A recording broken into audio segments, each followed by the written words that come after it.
मेरठ के लिए इस बार चुनावी दंगल में मंगल भी है, क्योंकि इस बार मेरठ की सीट से टीवी के राम अरुण गोविल चुनावी मैदान में उतर गए हैं।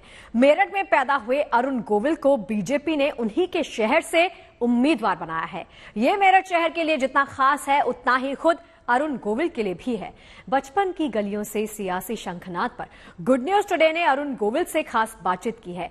इस एक्सक्लूसिव बातचीत में अरुण गोविल ने बताया कि आखिर मेरठ से क्यों खास है उनका रिश्ता और जन्मभूमि की सेवा के लिए उन्हें किससे प्रेरणा मिली। आइए आपको सुनाते हैं और दिखाते हैं टीवी के राम से गुड न्यूज टुडे की हुई ये एक्सक्लूसिव और खास बातचीत।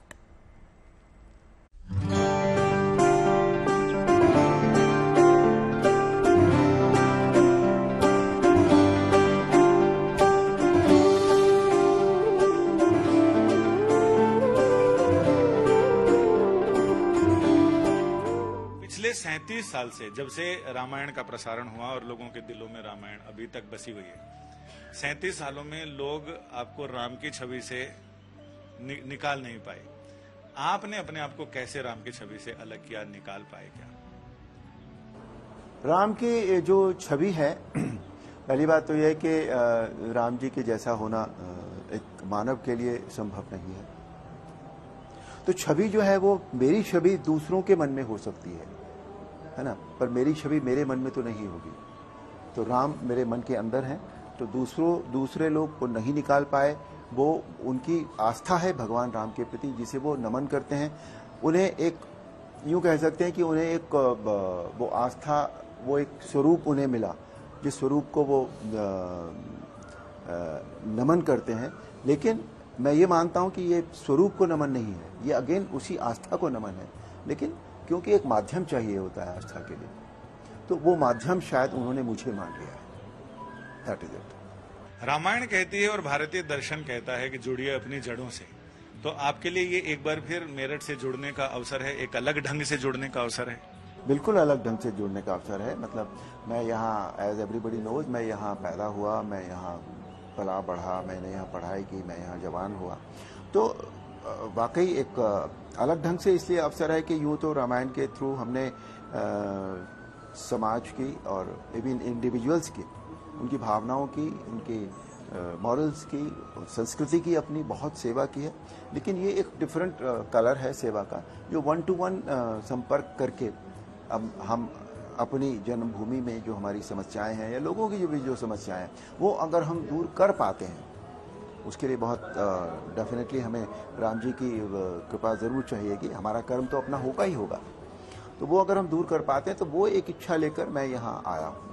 तो और मुझे I am sure about it कि जो लोगों का प्यार, सभी का, भाई बहनों का प्यार जो मुझे मिल रहा है, जो आदर वो दे रहे हैं, तो यहाँ सारी चीज़ें जो हैं वो एक समय आने पर सही दिशा में हम काम कर पाएंगे अपनी इस जगह के लिए। लोग कह रहे हैं कि आपके जीतने के बाद मेरठ और मुंबई के बीच की दूरी कम होगी क्या, या अरुण गोविल अपने सरनेम के मुताबिक गोविल हो जाएंगे? देखिए, डिपेंड करता है। आपने कुछ नेताओं की बात बोली है, कुछ तो ये उनके ऊपर डिपेंड करता है कि आप किस इच्छा को लेकर यहाँ इस क्षेत्र में आपने कदम रखा। वो अगर आप क्लियर हैं उस बात के लिए, तो ठीक है। अदरवाइज मेरा ऐसा कोई मुझे यहाँ जबरदस्ती से कोई भेजा नहीं गया है। ठीक है, मैं अपनी इच्छा से आया हूँ यहाँ पर, क्योंकि ये मेरी जन्मभूमि है, मेरी मातृभूमि है। तो अगर मुझे ऐसा लगता है कि मेरी माँ, जैसे माँ अपनी ममता से किसी को बुलाती है, उसी तरह से मैं यहाँ आया हूँ। और गोविल का जहाँ तक सवाल है, तो मैं आज तक मैंने जितने भी काम किए हैं, मैं वहाँ से कहीं भी अपना कोई काम अधूरा छोड़कर, मैंने ज़िंदगी में जो भी मैंने ज़िंदगी जी है, उसमें कहीं भी मैंने ऐसा नहीं हुआ कि मैं कुछ चीज़ों से घबरा कर या किसी ज़बरदस्ती इच्छा से आया था और मैंने वहाँ से हट गया। मेरी ज़िंदगी में कभी हुआ नहीं है। तो यहाँ भी क्यों होगा मुझे पता नहीं, होगा होने का कोई मतलब ही नहीं है। बिल्कुल। आपकी छवि लोगों में मर्यादा पुरुषोत्तम राम की है, और सियासत, कहते हैं सियासत और मोहब्बत में सब कुछ चलता है, सारी मर्यादाएं बदलती हैं, बंद होती हैं, भंग होती हैं। तो इसको आप कैसे एडजस्ट करेंगे? क्योंकि मुझे एडजस्ट करने की जरूरत इसलिए नहीं है क्योंकि मैं यहाँ सियासत करने नहीं आया।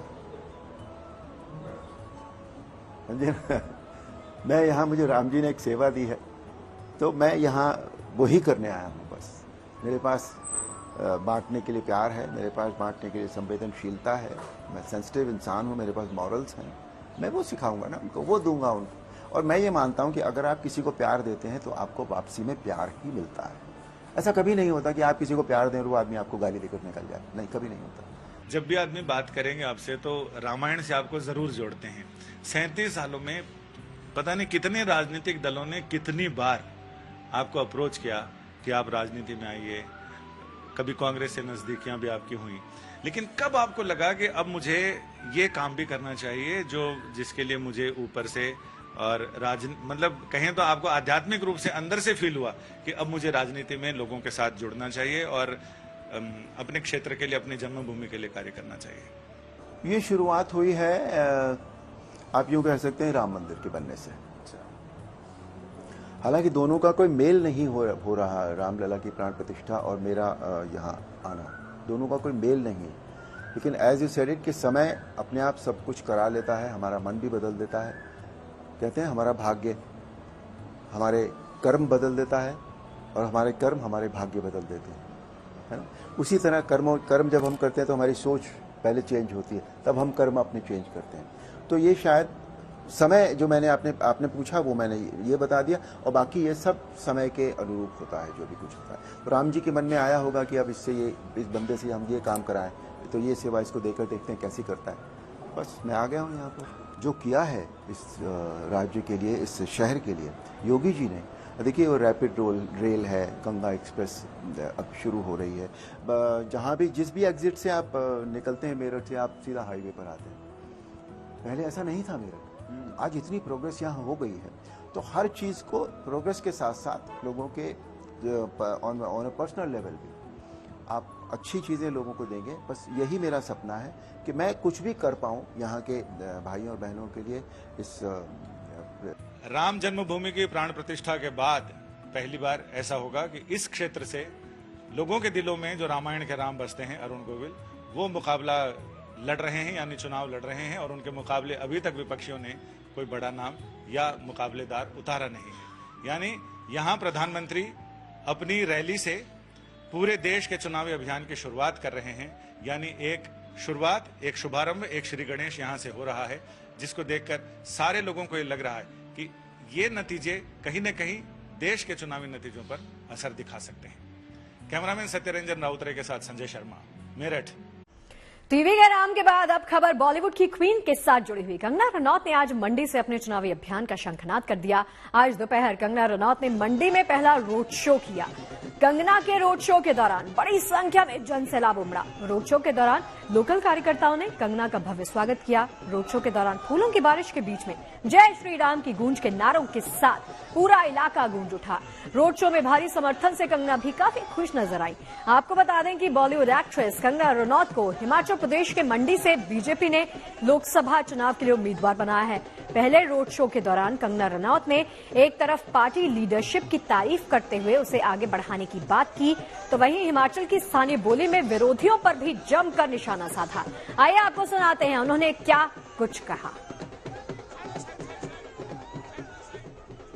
कि बहुत एक ही दिन में मुझे बहुत सारे लोगों के नाम बता दिए गए हैं, तो अभी थोड़ा वक्त लगेगा, लेकिन मैं आपकी बेटी हूँ, बहन हूँ, तो मुझे पता है यहाँ मैं छोटी मोटी गलतियां कर सकती हूँ। ये कोई फिल्म इंडस्ट्री नहीं है कि मुझे सूली पे चढ़ा देंगे। जी, तुम आगे बढ़ो, हम तुम्हारे साथ हैं। तो जैसा मैं कह रही हूँ कि ये मेरे लिए इतना सौभाग्य की बात है। यहाँ पे मैंने एक देवी जी का छोटा, जो मेरा सामर्थ्य था उस हिसाब से मैंने देवी जी का एक छोटा मंदिर भी बनवाया है धभोई गांव में।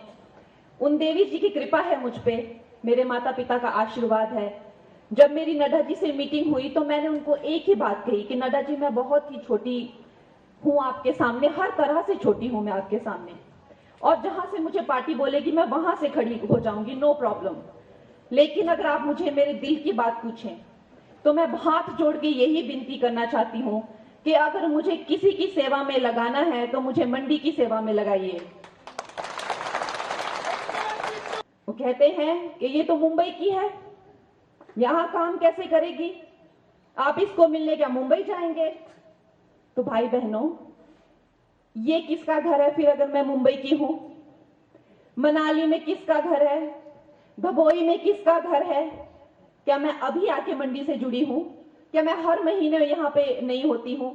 मेरे भाई की शादी, मेरी बहन है बसुलपुरा बोईरी, बुआ मेरी तलवाड़े ते, मुदवाई ते मेरा दूजा बुआ है, और मीरपुरे तले ने, बिलासपुरा तले ने, सदोटा मेरे मामे, सरगा घाट पूरे मेरे मामे ने भरीरा है, मनाली अप्पू मेरा गारा, ए सारे थे बोरा रात खेली री कने चौका ते ताहे स्कूला जहाँ थे। तो कंगना रनौत ने रोड शो के दौरान कहा कि हिमाचल के लिए मैं कोई हीरोइन या फिर स्टार नहीं हूं, बल्कि मैं आपकी बहन और बेटी हूं। आप सब मेरा परिवार हो और मेरे परिवार का आशीर्वाद इस पूरे अभियान में मेरे साथ है। वाकई कंगना का परिवार पूरी मजबूती के साथ उनके साथ खड़ा दिखाई दे रहा है। आपको सुनाते हैं कंगना के रोड शो पर उन्हें मिले अपार समर्थन पर उनकी मां आशा रनौत का क्या कहना है। हमारा तो आशीर्वाद, हमारा माँ बाप क्या आशीर्वाद, उसको तो पूरी जितनी भी हिमाचल की जनता है पूरी का आशीर्वाद है। आप लोगों ने देखा ना, आज देखा कितना आशीर्वाद और कितने लोग उसके पसंद कर रहे हैं, और कितना उसके लिए लोग इतने दूर दूर से पहाड़ों से उतर करके आए और आज उसके लिए रोड शो किया और बहुत अच्छा किया। इससे आगे खुशी और क्या हो सकती है। लेकिन मुकाबला जो है वो चीफ मिनिस्टर की वाइफ के साथ होगा। चलो कोई बात नहीं, मुकाबला तो मुकाबला ही होता है, लेकिन हम जो है तो बिल्कुल अस्वस्थ और बिल्कुल निश्चिंत है, और जीत ऐसी होगी कि भाई रिकॉर्ड बनेगा पिछली बार से ज्यादा। देखिए, सितारों के जहां से अब जमीन पर लौट आते हैं। चुनावी माहौल में इन दिनों शहर शहर अजब गजब से नजारे देखने को मिल रहे हैं। प्रत्याशी न केवल नामांकन करने के लिए अनोखे अनोखे तरीके अपना रहे हैं, बल्कि प्रचार के लिए अजब गजब तरीकों का सहारा लेते हैं। जबलपुर में तो नेताजी नामांकन के लिए बग्घी लेकर ही निकल पड़े। कैसे, देखिए इस रिपोर्ट में।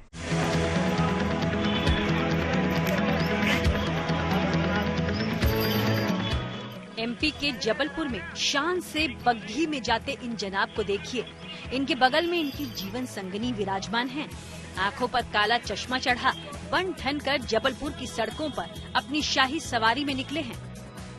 ये जबलपुर के स्टेनले लुइस हैं। साथ में हैं इनकी पत्नी शशि स्टेला लुइस। लोगों की नजर जब बग्घी पर बैठे स्टेनले और उनकी पत्नी पर पड़ी तो हर कोई हैरानी से देखता रह गया। सड़कों पर बग्घी में सवार होकर निकले इस जोड़े को देखकर लोगों को लगा जैसे कोई बारात निकली हो, लेकिन बात हुई तो यहाँ पर मामला कुछ और ही निकला। महाशय से बातचीत में मालूम हुआ कि मिस्टर लुइस अपनी पत्नी को प्रत्याशी के तौर पर पर्चा भरवाने वाले हैं और सजी धजी बग्घी में सवार होकर नामांकन पर्चा भरने कलेक्ट्रेट दफ्तर जा रहे हैं। United state of Asia USA का प्रेसिडेंट हूँ और मेरी पत्नी Shashi Stella Louis vice president है, और मैं जबलपुर से लोकसभा का प्रत्याशी का चुनाव अपनी पत्नी श्रीमती शशि स्टेला लुइस को लड़वा रहा हूँ। चुनावी मौसम में शहर शहर ऐसे कई अजब गजब नजारे देखने को मिल रहे हैं। देश में लोकतंत्र का उत्सव चल रहा है, लोगों में उत्साह भी है, लेकिन जबलपुर के इन बग्घी वाले महाशय के उत्साह का मीटर शायद कुछ ज्यादा ही आगे निकल गया।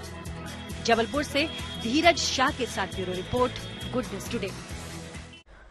जबलपुर में बग्घी वाले नेताजी और उधर जयपुर में प्रधानमंत्री के 2 फैन अपनी साइकिल लेकर ही वोट यात्रा पर निकल पड़े हैं। बीजेपी के अब की बार 400 पार के लक्ष्य को सपोर्ट करने के इरादे से जयपुर के 2 दोस्त जयपुर से रामेश्वरम की साइकिल यात्रा पर निकले हैं। इनका बीजेपी से कोई नाता नहीं है, लेकिन ये अपने आप को पीएम मोदी का फैन बताते हैं। पेशे से वकील हैं। जयपुर से शुरू हुई ये साइकिल यात्रा देश के कई राज्यों के शहरों से होते हुए गांव ढाणी तक जाएगी, जिसके जरिए दोनों दोस्त मोदी के समर्थन में जन समर्थन करते हुए अब की बार 400 पार के लक्ष्य की प्राप्ति के लिए कड़ी धूप में साइकिल पर निकले हैं। जयपुर के महात्मा गांधी सर्कल से प्रारंभ हुई साइकिल यात्रा उज्जैन, इंदौर, ओमकारेश्वर, खंडवा होते हुए रामेश्वरम धाम पर जाकर खत्म होगी। लोकसभा चुनाव से पहले 3000 किलोमीटर की साइकिल के जरिए ये ज्यादा से ज्यादा मतदाताओं को जागरूक करना भी इनका लक्ष्य है। जयपुर से रामेश्वरम तक की यात्रा का लक्ष्य निर्धारित किया है। इस लक्ष्य का मोटिव जो है वो ये है कि मोदी जी के विचारों से हम प्रभावित हैं। मोदी जी ने जो बोला है कि अब की बार 400 पार, तो उनको 400 पार करवाने के लिए हम यहाँ से जयपुर से विभिन्न प्रांतों में, जिलों में, शहरों में, ग्रामों में, ढाणियों में होते हुए उनके समर्थन में जन समर्थन का आह्वान करते हुए कि अब की बार वो 400 को पार करें, इसके लिए सबको जन जागृति फैलाते हुए हम ये यात्रा निकालेंगे जो हमारा रामेश्वरम तक रहेगी। वोटर्स को शामिल और जागरूक करने की मुहिम के तहत ही उत्तर प्रदेश की राजधानी लखनऊ के व्यापारियों ने लोगों को जागरूक करने का शानदार बीड़ा उठाया है। वो न सिर्फ लोगों को मतदान करने के लिए प्रेरित कर रहे हैं, बल्कि मतदाता जागरूकता अभियान के तहत ये घोषणा कर दी गई है कि प्रदेश भर में मतदान का निशान दिखाने पर कई स्टोर्स में डिस्काउंट भी मिलेगा।